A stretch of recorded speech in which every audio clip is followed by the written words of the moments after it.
हाटपिपलिया विधानसभा seat पर BJP ने उपचुनाव की तैयारियां शुरू कर दी हैं। पार्टी ने पूर्व विधायक जीतू जिराती को सीट की कमान सौंपी है। जीतू जिराती ने भी अपना काम शुरू कर दिया है। बंसल न्यूज से खास बातचीत में जीतू जिराती ने कहा है कि सभी असंतुष्ट नेताओं को मना लिया गया है। इस वक्त खुद जीतू जिराती जी हमारे साथ मौजूद हैं, जिन्हें हाटपिपलिया उपचुनाव के लिए भारतीय जनता पार्टी ने अपना प्रभारी बनाया। भैया, कितनी बड़ी चुनौती, क्योंकि महत्वपूर्ण सीट 24 सीटों में से अहम सीट बनती जा रही है कहीं ना कहीं।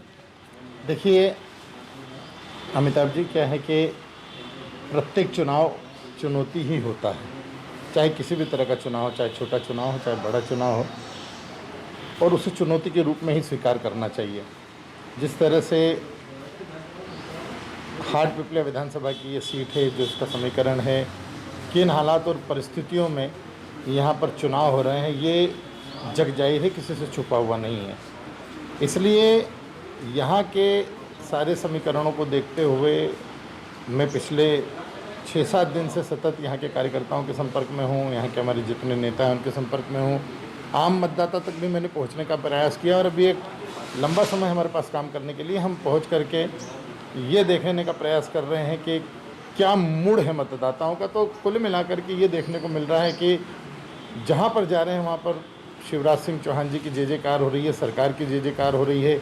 जिस तरह से 15 महीने की कांग्रेस की सरकार ने अहंकार में आकर के इन जनप्रतिनिधियों का अपमान किया, जहाँ पर 22 उपचुनावों की परिस्थितियाँ बनी हैं, तो कुल मिलाकर के ये रिजल्ट निकल के आ रहा है कि हम प्रचंड बहुमत से विधानसभा यहाँ पर नहीं, पूरे 22 की 22 और 24 की 24 विधानसभा जीतेंगे। भैया, बाहर की चुनौती से ज़्यादा अंदर की चुनौती है, उससे कैसे निपटेंगे आप? मुझे ये लगता है कि आप भी यहीं पे हैं और मैं भी यहीं पे हूँ।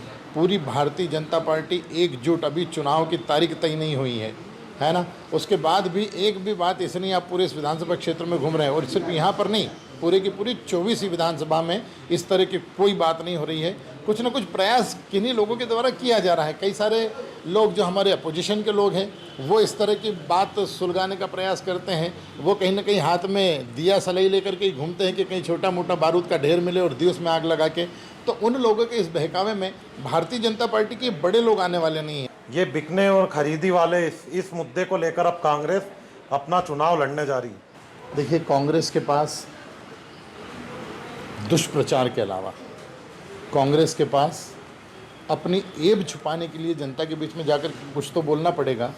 इस तरह की घिनौनी, इस तरह की घटिया राजनीति ये लोग करेंगे, ये इस बात को मानने के लिए स्वीकार नहीं करेंगे। आप स्वयं में आप झांक करके देखिए ना कि सरकार तो चली रही थी, सरकार भारतीय जनता पार्टी ने नहीं गिराई। जितने भी 22 विधायक जो आपके टूट करके गिरे हैं, वो आप ही के झाड़ पे से, आप ही के वृक्ष में से टूट करके गिरे हैं। भारतीय जनता पार्टी ने आपके वृक्ष पर पत्थर नहीं मारा है। जितने लोग नीचे गिर करके टुकड़े टुकड़े हुए हैं, वो कहीं ना कहीं आपके अहंकार का परिणाम है। ज्योतिरादित्य सिंधिया को आपने इस्तेमाल किया कि वो जो पीड़ित और दुखी हुए, तो पूरी की पूरी वो सरकार जो अहंकार में चूर थी, वो सरकार गिर गई। अब ये 35 करोड़ की बात करे, 30 करोड़ की बात करो, निराधार बात है। बिल्कुल। तो ये हैं जीतू जिराती, बीजेपी के नेता इंदौर के, और हाटपिपलिया के जो उपचुनाव के प्रभारी हैं। उनका साफ तौर पर कहना है कि चुनौतियां कुछ भी नहीं है, अंदर की चुनौती हो या बाहर की हो, उससे जरूर निपटा जाएगा। और बीजेपी का प्रत्येक कार्यकर्ता इस चुनाव में अपनी पूरी ताकत के साथ उतरेगा, और हाटपिपलिया के साथ ही 24 ही सीटों पर बीजेपी विजय होगी, ये दावा है जीतू जिराती का। और उनका ये भी साफ तौर पर कहना है कि कांग्रेस जो इस वक्त आरोप लगा रही है, वो सारे अनर्गल और बेबुनियाद हैं। देवास से अमिताभ शुक्ला, बंसल न्यूज़।